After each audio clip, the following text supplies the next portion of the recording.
कट्टा नौजवान है, हट्टा कट्टा नौजवान, बॉडी बिल्डर पहलवान। है रात 1 बजे तक मोबाइल चलाता है, रात 1-2 बज गया, नींद नहीं है। नींद होगी कहां से? उसकी नींद तो उड़ गई, मोबाइल ने उड़ा दिया।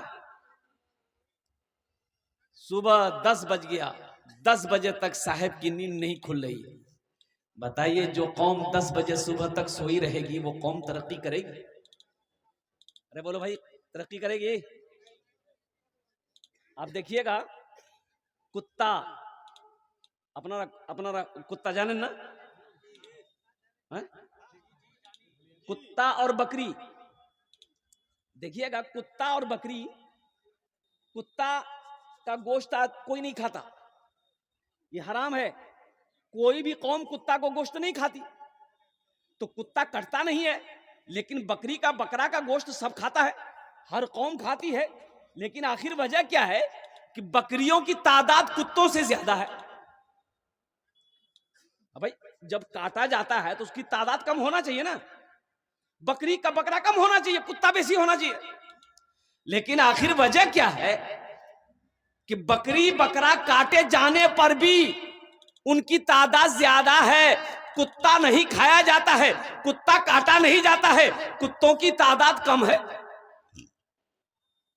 तो मौलाना रूमी रहमतुल्लाह अलैह ने फरमाया, इसकी वजह यही है कि बकरी में अल्लाह ने बरकत दिया है। इसलिए कि बकरी रातों को सोती है, सुबह बकरी उठ जाती है। अल्लाह बकरी में बरकत दिया है, कुत्ता सोता नहीं है, इसलिए उसमें बरकत नहीं। बात समझ में आया ना? कुत्ता नहीं सोता, कुत्ता सोता नहीं है, कुत्ता नहीं सोता है, बकरियां सोती है। तो पता यह चला अल्लाह ने रात सोने के लिए बनाया है। ए नौजवानों, मोबाइल का पीछा छोड़ो, नमाज इशा से जब फारिग हो जाओ, जब तुम खाने से फारिग हो जाओ, अल्हम्दुलिल्लाह तुम बिस्तर पर लेट जाओ, इंशाअल्लाह तहज्जुद के वक्त तेरी आंख खुल जाएगी। अगर तहज्जुद में ना उठ सको तो कम से कम फजर की नमाज पढ़ लो। इंशाअल्लाह ये मामूल बना लो, फजर की नमाज पढ़कर अल्लाह के कुरान की तिलावत करो। इंशाअल्लाह अल्लाह रोजी में भी बरकत देगा, अल्लाह कारोबार में भी बरकत देगा, अल्लाह बिजनेस में भी बरकत देगा, अल्लाह तिजारत में भी बरकत देगा। इंशाअल्लाह अमल करेंगे मेरे भाई? भाई इंशाअल्लाह करेंगे, अमल करेंगे, इंशाअल्लाह करेंगे। भाई कितने लोग करेंगे? हाथ उठाओ। इंशाअल्लाह तब मैं जाऊं, इंशाअल्लाह तैयार है, अल्हम्दुलिल्लाह। वाह भाई वाह, ये देखिए सारे लोग तैयार हैं कि इंशाअल्लाह हम मस्जिदों को आबाद करेंगे, हम मदरसों को आबाद करेंगे।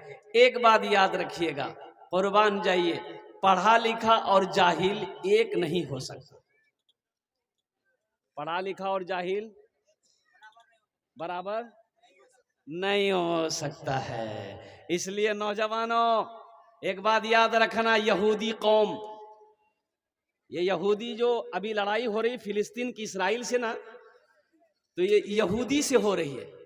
यहूदी का बच्चा जब पैदा होता है ना, बच्चा जब बोलने जानता है, बच्चा जब खड़ा हो जाता है ना, तो उसका बाप सबसे पहले उसके एक हाथ में कॉपी देता है, एक हाथ में कलम देता है। आज वो कौम यहूदी, हालांकि उसकी तादाद मुख्तसर है, सिर्फ 2 करोड़ यहूदी है, 2 करोड़ यहूदी। आपको पता होना चाहिए 2 करोड़ यहूदी पूरी दुनिया के अंदर में हावी है। आखिर इसकी वजह क्या है? तो पता यह चला वो कौम तालीम याफ्ता कौम है, वो कौम तालीम को, एजुकेशन को फोकस करती है।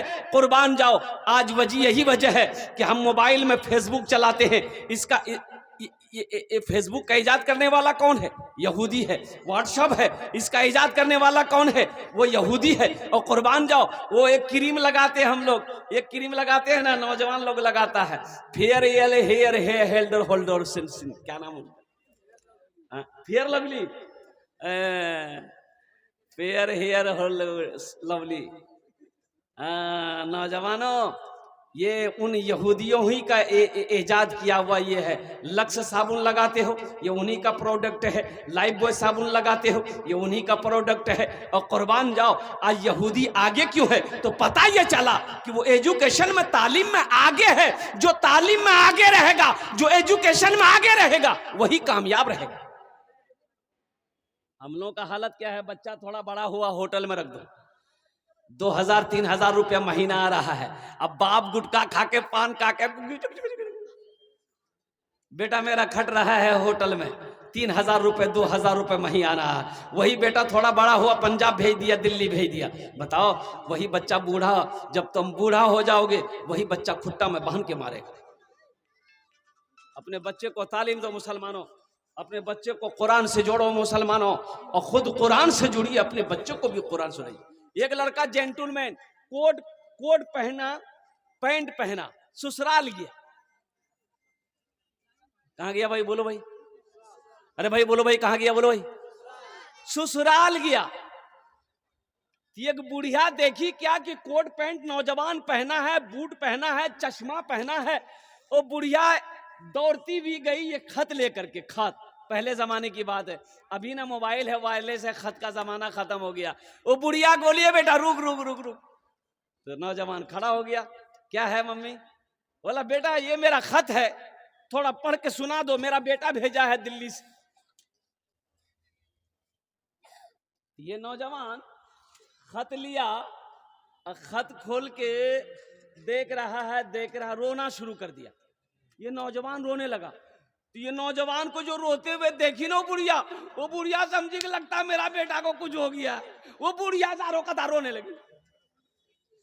अब बुढ़िया रोई, उसकी बेटी आई वो भी रोने लगी, उसकी बहन आई वो भी रोने लगी। पता ये चला कि 10-12 औरत मिलके रो रही, जारो कतार रो रही है। ये लड़का भी रो रहा है, बुढ़िया भी रो रही है। और कुर्बान जाओ नौजवानों, लोग जमा हो गए। लोगों ने पूछा भाई क्या हुआ, रोते क्यों हो, आखिर क्या हुआ, रोने का सबब क्या है, रोने की वजह क्या है, हुआ क्या है? तो बुढ़िया बोली कि ये मेरे बेटे का खत था, ये नौजवान को हम पढ़ने दिए हैं। ये नौजवान अब पता नहीं क्या पढ़ा नहीं पढ़ा, ये रोया तो हम लोग भी रो रहे हैं, लगता मेरा बेटा को कुछ बैग लो जो।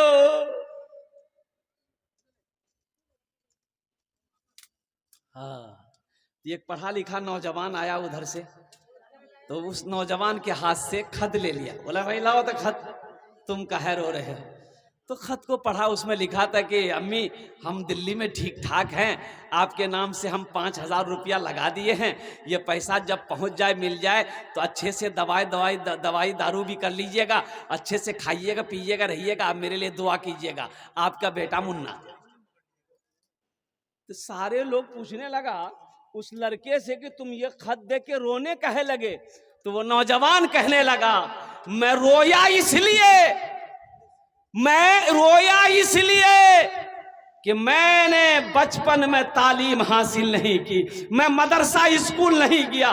काश मैं पढ़ा लिखा होता, मदरसा कॉलेज स्कूल गया होता, तो आज ये शर्मिंदगी ना उठानी पड़ती, ये खत पढ़कर हम तुम्हें सुना देते। इसलिए अपनी जिंदगी पर मैं रो रहा था, अपनी जिंदगी पे रो रहा था। इसलिए मुसलमानों, इसलिए नौजवानों, अल्हम्दुलिल्लाह एजुकेशन को फोकस करो, तालीम को फोकस करो। अल्हम्दुलिल्लाह एक हाथ में किताब हो, एक हाथ में कलम हो, ये होना चाहिए। अल्लाह के रसूल सल्लल्लाहु अलैहि वसल्लम ने इरशाद फरमाया तलबुल इल्म फरीदतुन अला कुल्ली मुस्लिमती व मुस्लिमा, इल्म का तलब करना हर एक मुसलमान औरत और मर्द पर फर्ज है। भाई नमाज पढ़ना क्या है बोलिए, भाई बोलो भाई नमाज पढ़ना क्या है बोलिए, अरे बोलो ना भाई, जोर से बोलो ना भाई। नमाज पढ़ना फर्ज है, रोजा रखना फर्ज है, अल्लाह ने दौलत दिया है, हज करना फर्ज है, अल्लाह ने कसरत के साथ माल दिया है, ज़कात निकालना फर्ज है। उसी तरीके से इल्म का हासिल करना, तालीम का हासिल करना, एजुकेशन का हासिल करना ये फर्ज है। जैसे 5 वक्त की नमाज पढ़ना फर्ज है, उसी तरीके से तालीम का हासिल करना हर एक मुसलमान औरत और मर्द दोनों पर फर्ज है। बताओ मेरे भाइयों, मेरे नौजवानों, अगर इससे गफलत बरतोगे, तालीम से दूर भागोगे, तालीम से अगर आप दूर जाओगे, बताओ गुजारा है भाई, गुजारा है भाई, गुजारा है। इसलिए मुसलमानों, नौजवानों, अपने बच्चे को तालीम दो, अपने बच्चे को तालीम दो। एक वक्त खाना खाओ, एक वक्त खाना खाओ, एक वक्त भूखा रह जाओ, जो पैसा बचे ना अपने बच्चे के पीछे लगाओ, अपने बच्चे के पीछे लगाओ, अपनी बेटी के पीछे लगाओ, अपने बेटे के पीछे लगाओ। इंशाअल्लाह देखना वो बच्चा कामयाब होगा, वो बच्चा नाम रोशन करेगा, वो बच्चा खानदान का नाम रोशन करेगा, वो बच्चा कौम का नाम रोशन करेगा, वो बच्चा कामयाब होगा। इसलिए मुसलमानों, अपने बच्चे को सबसे पहले मैं ये कहता हूँ, इंजीनियर बनाने से पहले, मास्टर बनाने से पहले, प्रोफेसर बनाने से पहले, डॉक्टर बनाने से पहले, सबसे पहले अपने बच्चे को अल्लाह का कुरान पढ़ाओ। 2022 में यहाँ पढ़े लिखे नौजवान बैठे हैं, 2022 में नीट का एग्जाम हुआ। भाई नीट का एग्जाम हुआ, मदरसे के 1800 बच्चे कामयाबी हासिल किया नीट के एग्जाम में। 1800 बच्चे, कितने बच्चे कामयाब हुए भाई? 1800 बच्चे नीट का एग्जाम निकाला, यानी डॉक्टर बना 1800 बच्चे। अब वो 1800 बच्चे कौन थे मदरसे के? वो हाफिज कुरान थे, वो हाफिज कुरान थे। तो पता ये चला कि जो कुरान को अपने सीने में उतार लेता है, जो अपने कुरान को अपने सीने में महफूज कर लेता है, अल्लाह उसके ज़हन को खोल देता है। फिर उसके लिए डॉक्टर बनना मुश्किल नहीं है, इंजीनियर बनना मुश्किल नहीं है, वकील बनना मुश्किल नहीं है, प्रोफेसर बनना मुश्किल नहीं है, ओहो साथ ही साथ साइंसदान बनना उसके लिए मुश्किल नहीं है, अल्लाह आसान कर देता है। इसलिए अपने बच्चों को सबसे पहली फुर्सत में आप एजुकेशन दो मेरे भाई। अल्हम्दुलिल्लाह सुम्मा अल्हम्दुलिल्लाह, चाहे वो कॉलेज हो, चाहे वो स्कूल हो, चाहे वो यूनिवर्सिटी हो, अल्हम्दुलिल्लाह सुम्मा अल्हम्दुलिल्लाह, लेकिन पहले कुरान पढ़ा दो, फिर उसको दुनियावी तालीम दो। और अपने बच्चे को जाहिल ना रखो, अपने बच्चे को अनपढ़ ना बनाओ, अपने बच्चे को गवार ना बनाओ, इसलिए कि जब तक तालीम नहीं होगी वो खुदा को नहीं पहचान पाएगा।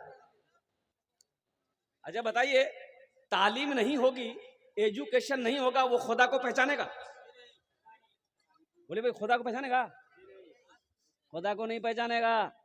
है नमाज पढ़ो में, नमाज पढ़ो नमाज पढ़ो, तो तालीम नहीं होगी, नमाज क्या पढ़ेगा?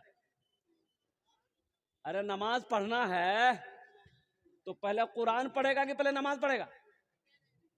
बोलो भाई, है कि नहीं? इसलिए कि तालीम जरूरी है ना भाई। भाई कुरान नहीं पढ़ेगा, कुरान अगर वो नहीं जानता तो नमाज में पढ़ेगा क्या? वो नमाज में सिर्फ हदीस तो नहीं है ना, कुरान भी तो है। सना हदीस है, लेकिन सना के बाद सूरह फातिहा ये अल्लाह का कुरान है। तो कुरान जरूरी है, पहले कुरान पढ़ो, हर जिंदगी पे कुरान पढ़ो। इसलिए नौजवानों, ये मदरसा पैगाम देता है, चटाई पर बैठकर हमारे उलमाए किराम बैठकर आपके बच्चों को तालीम देते हैं, आपके बच्चों को कुरान पढ़ाते हैं, आपके बच्चे को दीन सिखाते हैं। तो अल्हम्दुलिल्लाह इनका एहसान मंद होना चाहिए आपको, आपके दिलों के अंदर में भी शौक होना चाहिए कि हम कुरान नहीं पढ़े हैं, अल्हम्दुलिल्लाह हमको भी कुरान पढ़ना चाहिए। मैंने 65 साल से 75 साल के 6 लोगों को कुरान पढ़ाया, अल्हम्दुलिल्लाह। 65 साल से 75 साल के बूढ़े लोगों को, मैं इमाम ना हूं, 6 लोगों को कुरान पढ़ाया। सुभान अल्लाह बोले तो माशाअल्लाह।